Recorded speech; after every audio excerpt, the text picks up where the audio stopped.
那要怎么样，你才会相信我？不知道。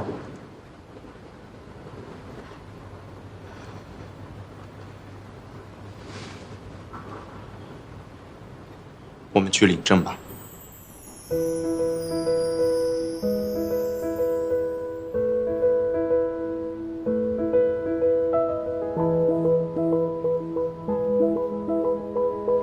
也不用玩这么大。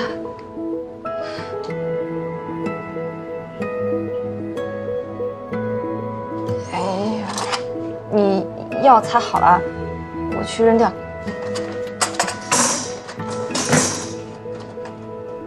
你还没回答我的问题。什么问题？结婚。哎呦，我们还那么小，不用想那么远吧。我们马上就毕业了，本来就应该开始计划了。啊，是吗？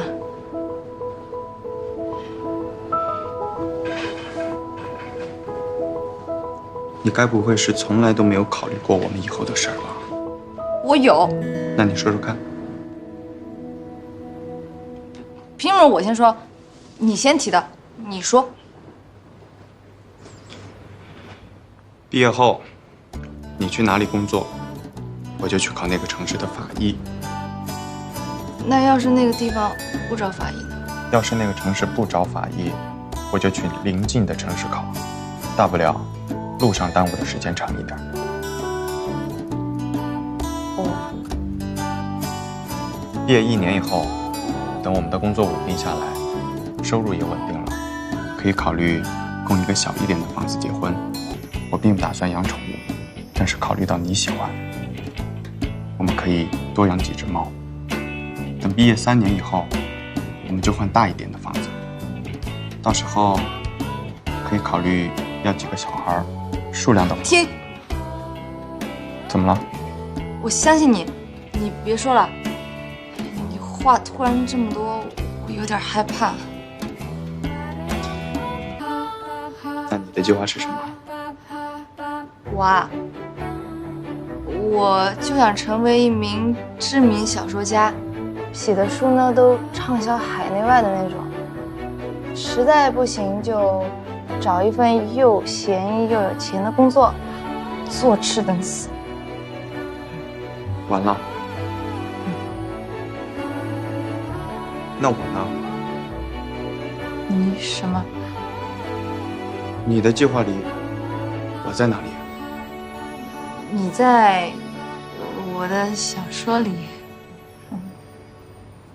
哎呀，别这样看着我了。你知道的，我这个人不太会写计划。我们就照你的计划走好了。